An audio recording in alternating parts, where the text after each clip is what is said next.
Գյուրջան Կասկադ, հասանելի բնակարաններ 65 ամիս մարման ժամկետով։ Դուք այսքան խոսում եք Սամվել Կարապետյան եւ այլն, դուք օրինակ համակարգման ոլորտ, օրինակ հայ-թուրքական հարաբերություններ, ըստ էության այս ընթացքում որևէ ձեռքբերում արձանագրում չունեք, որ գայականնեիք հայ լրագրողների դիմացուկ եթերում ձեր ձեռքբերումներից խոսեիք, այլ ոչ թե ընդդիմադիր ուժերից մեկին 10-15 բայց դուք եք հարց տալիս ընդդիմադիր ուժերից մեկի մասին, հարցի տվեք չանադառնա։ Հիմա հարց եմ տալիս հայ-թուրքական հարաբերությունների մասին, ինչ ձեռքբերումներ ունեք երրորդ երկրի քաղաքացիների համար չէ, ինչ եղավ այդ որոշումը, սահմանները երբ կբացվեն։ Հայաստան-Թուրքիա հարաբերությունների կարգավորման գործընթացում մի շարք քայլեր արվել են արդեն իսկ, եկեք հիշեք, որ ամենասկզբում վերաբացվեցին թռիչքները Երևանի եւ Ստամբուլի միջեւ, որոնք դադարեցված էին մի քանի տարի։ Հիշեք նաեւ, որ պայմանավորվածություն ձեռք բերվեց ուղիղ ավիաբեռնափոխադրումները հնարավոր դարձնելու մասին, ինչը արված է։ Կա պայմանավորվածություն անի պատմական կամուրջը վերականգնելու մասին գործընթացը, հաստատքային գործընթացը ընթացքի մեջ է։ Եվ ճիշտ է, ամենամեծ պայմանավորվածությունը սահմանը երրորդ երկրների քաղաքացիների եւ դիվանագիտական անձնագիր կրողների համար բացելն է, ինչի վերաբերյալ մենք մեր կողմից անելիք արել ենք, նկատի ունեմ անցակետի վերականգնումը։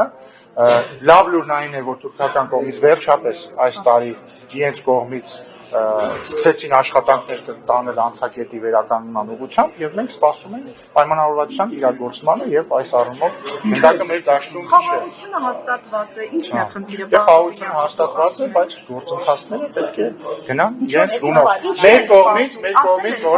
Մեր կողմից որևէ խնդիր չկա եւ մենք ոչ ոք նախապայման կա, պայմանավորվածությունը կա, պետք է իրագործվի։ Հաստատքի ստորագրումը։ Չեմ կարծում։ Ամենայն դեպս դա տրամաբանական չէր լինի։ Իսկ դուք Անտալիա մեկնելու եք, ես էլի Անտալիա։ Ես Անտալիա չեմ մեկնել։ Արտգործնախարարը Դե ասեցի էլի Այդ անցածում մեկնել եք, չէ՞, պարոն Ռուբինյան։ սա ինչ որ վերաբերմունք է, իսկ ինչն է պատճառը։ Կարող է իսկապես նեղացել եք։ Սիրելի գործընկերներ, ես ձեր տարբեր տեսակ ձևակերպած նույն հարցին պատասխանելու եմ հանդիպելու օրինակ ձեր գործընկերները։ Բայց ես բացարձակ տես բան չասեմ։ Չէ, ես հարցնում եմ։ Դե հիմա բայց դուք ձեր ենթադրությունները հազար ձեր կարող եք ձևակերպել։ Ես ասացի, Անտալիայի դիվանագիտական ֆորումին կլինի ներկայություն կիմանաք ինչ մակարդակով ոնց եւ երբ։ Պարոն Ռուբինյան, ապրիլի 24-ին կառավարական պատվիրակություն Ծիծեռնակաբերդի հուշահամալիր այցելելու եք։ Բայց ամեն տարի այցելում է բաներ են փոխվում անդադար քաղաքական առաջնահերթություններում Ինչ է փոխվում։ Դե այն որ այլևս ցեղասպանությունը արտաքին քաղաքականության հարցում առաջնահերթություն չէ։ Ցեղասպանությունը չէ, ցեղասպանությունը միջազգային ճանաչում է։ Ինչ որ մեկը կառավարությունից այլ բան ասել է։ Չէ, դրա շրջանում եթե առաջնահերթություն չէ։ Իսկ դուք գնալու եք Ծիծեռնակաբերդ։ Ես ամեն տարի այցելում Հա, եմ։ շատ լավ, ես եմ։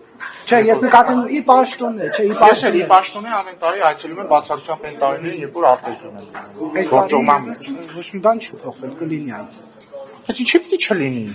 Այսինքն դուք այնքան եք այդ դուք չէ՞ էլի անձամբ նկատում ես ձեր լրագրողական դաշտը։ Այնքան է փուչիկը փչել, ուրացում, որ հիմա դուք սկսել եք ինքը ներողություն։ Հա, որովհետեւ բոլորի գործունեության բանն է։ Այնքան եք փչել, ուրացում, ես իմ դավաճան, ես ինչ որ ինքը սկսել եք այդ աբսուրդներին հավատալ, հա։ Չէ, զուտ որ այլևս առաջնահերթություն չի, դրա համար է։ Սիրելի Նարեկ, ցեղասպանության միջազգային ճանաչումը նաև առաջնահերթություն չի եղել մինչև 98 թվականը, Լեոն Տեր-Պետրոսյանի նախագահության տարիներին։ Բայց դա չի նշանակում, մի բան է, երբ որ դու մի բան դնում ես քո թոփ առաջնահերթություն, որպես միջազգային քաղաքականության մաս։ Մեկ այլ բան է, քո հիշատակի օրը։ Չի մասնախոս։ Հստակեցնում ինչ եք որտողում։ Լսեիք հասկանալ։ Այդ է պատասխանը։ Քանի որ հրապարակվել է նախաշխատությունը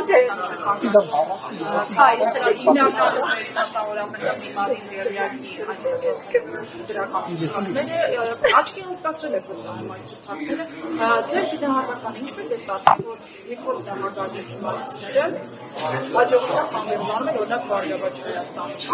Հայաստանում սա ինչի մասին Դե տեսեք շատ հանուն քաղաքական շահի է խոսում թե քաղաքական դաշտը ամլացել է Տեսեք շատ հատկանշական է որ հաստորեն կա երագլուխ պատերազմի կուսակցությունը ըստ էության որոնք են, այսինքն Սամվել Կարապետյանի զարմիկի գլխավորած ուժը, Սամվել Կարապետյանը չի ղեկավարում։ Որովհետև գլխավոր, այսպես ասենք, ավանգարդում այդ երեք ուժերն են գտնվում։ Սամվել Կարապետյանի զարմիկի գլխավորած ուժը, Ծառուկյանի գլխավորած ուժը եւ Քոչյանի գլխավորած ուժը պատասխան տվեց։ մի վարքան։ Հիմա ինչ հետաքրքիր իրավիճակ է ստեղծել։ Քոչարյանի գլխավորած ուժի առաջին համարն է Քոչարյանը եւ վարչապետի տեխնացուն է Քոչարյանը։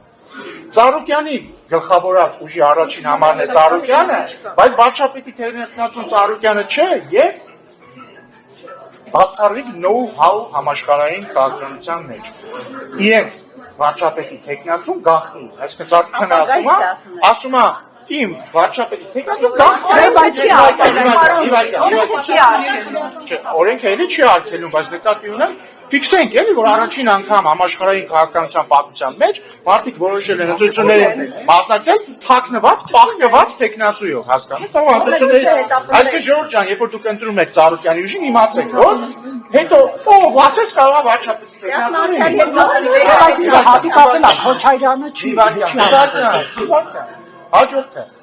բայց Ծառուկյանի ցուցակի երկրորդ համարն է, մարդ, որը 2021 թվականի Ռոբերտ Քոչարյանի գլխավորած ցուցակով մտել է ազգային ժողով, Անդրանիկ Թևանյանը, երկրորդ համար։ Ասեմ ավելին, Տիկին Էլինար Վարդյանը, որ հենց հիմա Քոչարյանի ուժից պատգամավոր է, Ծառուկյանի ցուցակում։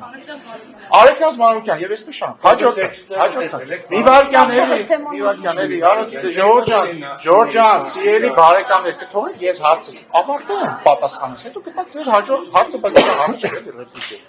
Հետո գալիս է Սամվել Կարապետյանի զարմիկի գլխավորած ուժը։ Երկրորդ տեղում, էլի երկրորդ ցուցակում երկրորդ համարը, մարդ, որը Քոչարյանի փաստաբանն է,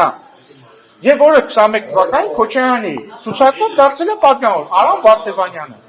Հիմա ի՞նչ է ստացվում։ Այդ պատերազմի երրագրող կուսակցությունում իրենքն իրար հետ ունեն իրանց մեջ, քանի են վարչապետի տեխնացու, գիտես, 1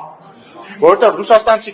օլիգարխը չի կարող լինել վարչապետի տեխնացու, որովհետև ինքը Ռուսաստան եւ Կիպրոսի քաղաքացի է։ Ծառուկյանը ինքը տեխնացու չի, ասում է չէ մասիով այն տեխնացու։ Այսինքն այդ երեք ուժերի մեջ հանրագույնով կա մեկ վարչապետ Քոչարյանը։